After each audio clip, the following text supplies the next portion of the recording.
Hello guys, आज हम बात करने वाले हैं PhD in India versus abroad. अब थोड़ा डिस्टर्बेंस होगी क्योंकि जैसे देख सकते हो पीछे काफ़ी विंडी वेदर है आज, जो कि पिछले 3 हफ्तों से है यहाँ पे यूके में, सिंस इट्स यूके। सो थोड़ा डिस्ट्रैक्शन होगा but it's a nice view. आज हम बात करने वाले हैं PhD in India versus abroad. अब अब्रॉड काफ़ी ब्रॉड टर्म है। अब्रॉड तो मतलब बस लिटरल इंडिया से बाहर हो, पूरी दुनिया इंडिया से बाहर है देखा जाए तो अब उसमें क्या है, यूजुअली मैं जिस तरीके से इस चीज़ को सोचता हूँ ना, वो मैं पूरे वर्ल्ड को मैं 3 जगह में डिवाइड कर देता हूँ when I think about research. It's either India, it's either UK और ईयू, या फिर इट्स ईदर द यूएस, जो कि 3 मेजर हब हैं रिसर्च के मेरे दिमाग में। तो अब क्या हो जाता है कि तीनों में अलग अलग तरीके से रिसर्च होती है। तीनों में एडमिशन का प्रोसीजर अलग है, तीनों में कैसे लोग मिलेंगे वो सब थोड़ा डिफरेंस है, उसमें किस तरीके से फंडिंग आती है वो थोड़ा डिफरेंस है। तो आज हम थोड़ा उस बारे में बात करेंगे कि भाई कैसे घुसते हैं इन सब अलग अलग एरियाज़ में, कैसे तुम डिसाइड करोगे तुम्हें कहाँ जाना है और बाकी सब चीज़ें। तो पहली मौत एडमिशन। सो एडमिशन में क्या डिफरेंस है मेन चीज़ में इन सब चीज़ों में।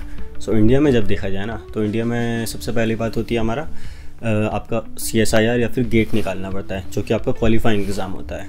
उस क्वालिफाइंग एग्ज़ाम को जब क्लियर करोगे तो फिर आपको अप्लाई करना पड़ता है यूनिवर्सिटीज़ पे या फिर कॉलेजेस पे। ISC हो गया, आपका नाइज़र हो गया, आइज़र हो गया, बाकी सब चीज़ें हो गई, उन सब में आप अप्लाई करोगे। फिर आपका इंटरव्यू होगा, उस इंटरव्यू के बाद फिर आप फाइनली जाके आपको वहाँ पर एडमिशन मिलेगा। फिर आप 1 या 2 साल कोर्स करोगे extra along with your PhD studies, जो कि काफ़ी कॉमन है इंडिया में। और फिर उसके बाद अपने रिसर्च में घुस जाओगे। यूजुअली इंडिया में PhD ऑफिशियली 5 साल की होती है, बट 99% ऑफ द केसेस में वो 5 साल में ख़त्म नहीं होती है, तो उसको हमेशा थोड़ा से थोड़ा एक्सटेंड होता है। मेन दिक्कत यह होती है कि 5 साल बाद वो लोग पैसे देना बंद कर देते हैं। तो काफ़ी लोग क्या करते हैं ना, काफ़ी लोग ये सोच के जाते हैं कि हाँ अभी के लिए तो पैसा मिल रहा है, लेकिन 5 साल बाद वो पैसा बंद हो जाता है और ज़रूरी नहीं है कि तुम्हारी PhD तुम्हारे हाथ में हो। तो काफ़ी लोग क्या करते हैं, अनपेड काम करते हैं 1 या 2 साल, 3 साल तक भी। इवन मैंने लोगों को 8-8 साल की PhD करते हुए देखा है, जो कि 5 साल के बाद उनका पैसा मिलना बंद हो गया था। उसके बाद वो लोग एकदम अनपेड काम कर रहे हैं। सो ये एक बहुत की फैक्टर है अगर आप लोग इंडिया में PhD करने का सोच रहे हैं, तो इस बात को ध्यान में रखना कि शॉर्ट टर्म गेन है कि भाई तुम्हें अभी तो पैसे मिल रहे हैं, लेकिन बाद में तुम्हें बहुत दिक्कत आने वाली है। सो काफ़ी लोग ये होते हैं जो फाइनेंशियल ट्रबल की वजह से PhD ज्वाइन करते हैं कि नहीं यार let's do a PhD, but at the end of the day क्या होता है, 5 साल बाद उनकी PhD होती है नहीं ख़त्म, और फिर वो और लोग और ट्रबल में आते हैं। तो ये बहुत इंपॉर्टेंट चीज़ है जो कि सामने रखना है। बात करते हैं बाकी यूके या फिर यूरोप की। दोनों में क्या डिफरेंस है कि यूके या फिर यूरोप में, यूके में मोस्टली आपका प्रोग्राम्स चलते हैं, तो आपके पास काफ़ी सारे प्रोग्राम्स होंगे, PhD प्रोग्राम्स होंगे, जो कि डिफरेंट यूनिवर्सिटीज़ को स्पैन करेंगे। जैसे मेरा जो PhD प्रोग्राम है वो 5 यूनिवर्सिटी को स्पैन करता है। तो मेरे ही साथ के लोग जिन्होंने मेरे साथ एडमिशन लिया था, वो 5 में से किसी भी यूनिवर्सिटी में जा सकते हैं। यूरोप में थोड़ा सा डिफरेंस है। यूरोप में आप यूनिवर्सिटी में अप्लाई करते हो या फिर इंस्टीट्यूट में अप्लाई करते हो, सीधा वहीं एडमिशन होता है। आपके जो इंटरव्यू वगैरह लेते हैं वो या तो प्रोफेसर लेगा या फिर कोई यूनिवर्सिटी का ही पैनल होगा वो लेगा। उसके बाद आपका एडमिशन हो जाएगा, आप जाके फिर अपना काम करोगे। और यूरोप में PhD स्टूडेंट्स को स्टूडेंट्स नहीं कहते हैं, उनको रिसर्चर्स माने जाते हैं, तो प्रॉपर जॉब में आता है। वेराज इन द यूके और US में भी उनको स्टूडेंट्स का वो डिजिग्नेशन दिया जाता है। सो PhD काफ़ी एक मिडिल लाइन है जो मैं मानता हूँ स्टूडेंट वर्सेस स्टाफ के बीच में। We not technically staff, we not students as well. ठीक है, अब आते हैं US में। US में क्या होता है, US में थोड़ा अलग है, बोथ यूके और India, UK EU versus India में से भी।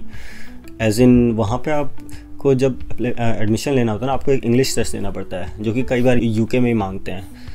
तो आपको जो इंग्लिश टेस्ट देना पड़ता है वो इधर TOEFL हो सकता है या फिर IELTS हो सकता है, depends on the university that you applying to.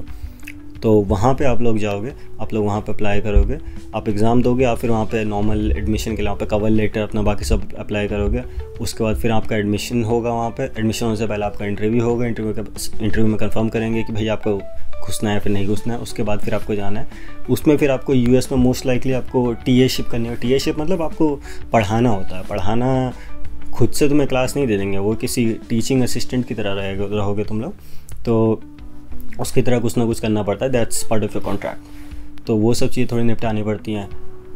बाकी आपका मेन चीज़ हो गई कि आपका उधर जो फंडिंग वगैरह है वो सब भी ठीक ठाक रहती है। तो आप यूनिवर्सिटी में जाओगे, आप फिर रोटेशन चलता है काफ़ी जगह, तो आप मल्टीपल लैब्स में ज्वाइन करते हो कि भाई ये 4-5 लैब तुमने चूज़ किया, तो उस पर कुछ महीने काम करो हर लैब में। At the end of the time 1 साल बाद या 2 साल बाद डिपेंड्स, तुम चूज़ करोगे फाइनली कि तुम्हें कौन सी लैब में जाना है और फिर तुम अपना प्रोजेक्ट स्टार्ट करोगे।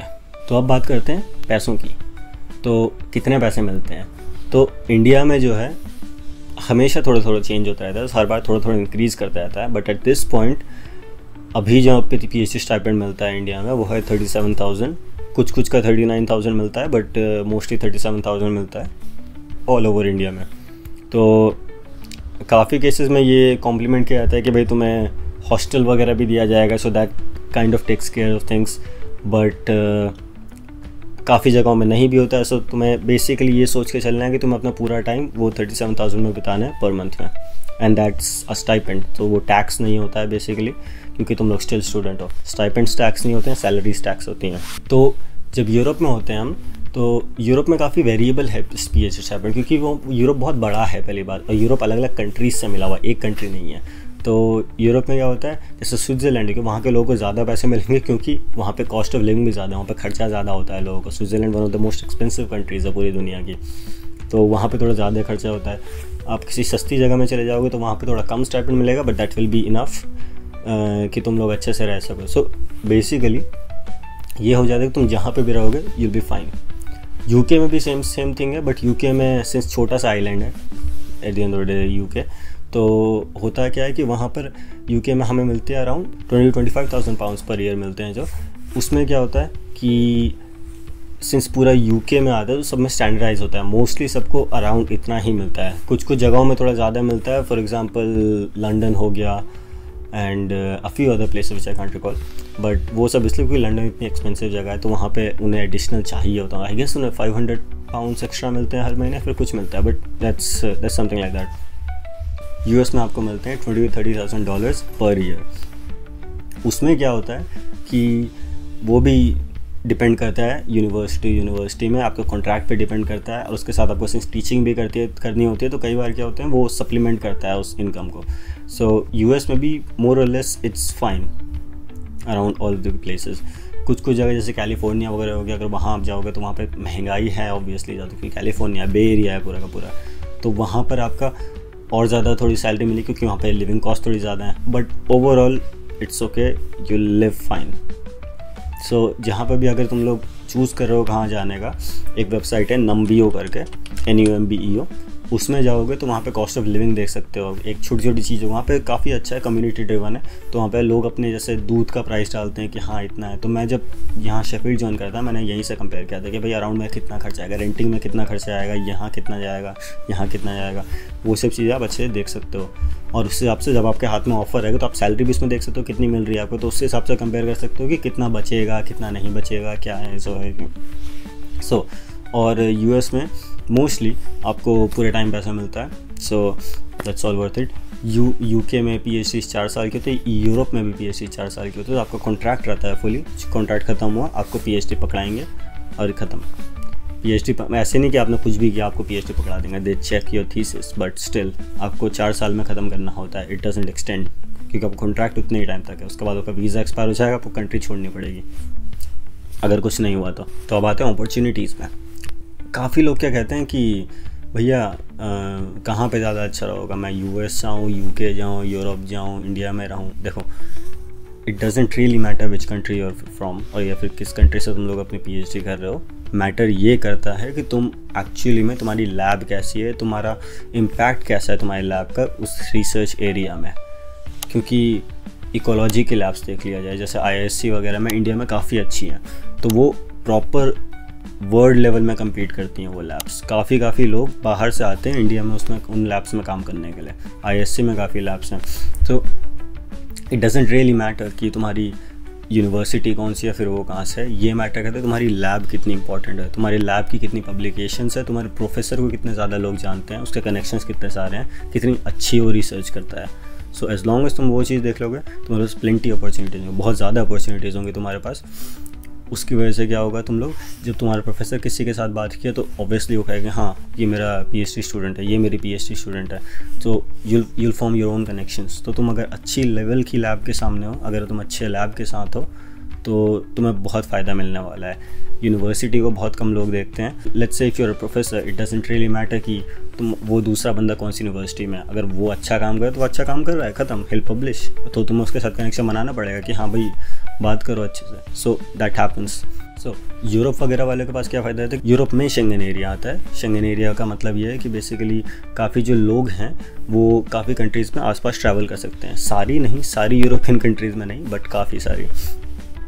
तो उससे क्या होता है, कॉन्फ्रेंस वगैरह के लिए कुछ वीज़ा वगैरह की ज़रूरत नहीं है, सीधे जाओ, बस पकड़ो, ट्रेन पकड़ो, चले जाओ, कॉन्फ्रेंस अटेंड करके वापस आ जाओ। So it's as simple as that. UK का ये बेनिफिट आता है कि यूके में काफ़ी नामी यूनिवर्सिटीज़ है, काफ़ी नेम्ड यूनिवर्सिटीज़ हैं, जैसे कैम्ब्रिज हो गया, ऑक्सफोर्ड हो गया, मैनचेस्टर, इंपीरियल कॉलेज, ये सब चीज़ें। तो अब सब लोग वहाँ पे सब एकदम क्लोज रीच्ड हैं पूरी की पूरी, कहीं पे भी कुछ दूर नहीं है एकदम। तो वो बात का फ़ायदा रहता है। यूएस का क्या, यूएस काफ़ी बड़ा है, तो काफ़ी सारी चीज़ें यूएस में होती रहती हैं। उस वजह से क्या होता है कि कहीं ना पे कुछ ना कुछ होता ही रहेगा यूएस में। सो सब चीज़ का अपना अपना बेनिफिट है। You'll be fine anywhere. तो फ्यूचर में आपके पास दो ऑप्शन रहते हैं, PhD के बाद क्या करोगे, ठीक है, या तो पोस्ट डॉक करो या फिर इंडस्ट्री में जाओ। तो काफ़ी लोग जो रहते हैं वो इंडस्ट्री प्रेफर करते हैं, काफ़ी लोग पोस्ट डॉक प्रेफर करते हैं क्योंकि उन्हें एकेडमिया जाना होता है। जिनको एकेडमिया में रहना है, कि जिनको प्रोफेसर वगैरह बनना है, उनके लिए यूनिवर्सिटीज़ थोड़ी बेटर रहती हैं कहीं भी, क्योंकि तुम्हें एक्चुअली में पता चलता है कि एकेडमिया काम कैसे करता है, प्रोफेसर लोग काम कैसे करते हैं। क्योंकि प्रोफेसरशिप सिर्फ रिसर्च नहीं है, प्रोफेसरशिप में बहुत सारा एडमिन वर्क होता है। तुम्हें ग्रांट्स अप्लाई करना पड़ता है, पैसे के लिए अप्लाई करना पड़ता है, तुम्हें बाकी चीज़ें मैनेज करनी होती है, तुम्हें रिसर्च ग्रुप्स मैनेज करना होते हैं। ये सब चीज़ें तुम एक इंस्टीट्यूट में बहुत कम कर पाते हो। तो अगर किसी को प्रोफेसर वगैरह बना, तो ये सब चीज़ों के लिए यूनिवर्सिटी सबसे बेस्ट रहती है। अभी जैसे मैं अभी एक ग्रांट लिख रहा हूँ जिसमें मेरा नाम रहेगा, मैं सुपरवाइज़र हूँ मेन, तो मैं एक स्टूडेंट लेने के लिए कर रहा हूँ। तो वो एक अच्छा एक्सपीरियंस है मेरे लिए भी कि इन द फ्यूचर जब मुझे ग्रांट वगैरह के लिए अप्लाई करना होगा, मुझे प्रॉपर स्टूडेंटशिप्स के लिए अप्लाई करना होगा, मुझे पैसे चाहिए अपनी लैब को फंड करने के लिए, वो सब के लिए मुझे फ़ायदा रहे क्योंकि मुझे एक्चुअली आता है पहले से क्या करना है। तो ये सब चीज़ों के लिए यूनिवर्सिटीज़ बेनिफिशियल रहती हैं, क्योंकि ये सब इंस्टीट्यूट में नहीं, क्योंकि इंस्टीट्यूट्स के पास रहता है जनरली पैसा, उनके पास एक मेन फंडिंग बोर्ड है जो उनको हर महीने या फिर हर साल डिपेंड करता है, पैसे देती रहती हैं। सो उनको इन सब की चीज़ों की चिंता नहीं करनी पड़ती।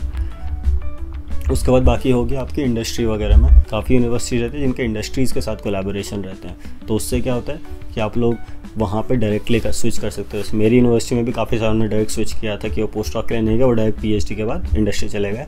और industry is more about the lab, is more about the research, कि हाँ भाई तुम्हारी रिसर्च एक इंडस्ट्री ट्रांसलेटेबल है या नहीं है, तुम्हारे स्किल सेट्स तुम्हारे इंडस्ट्री ट्रांसलेटेबल है या नहीं है, दैट डजंट रियली मैटर।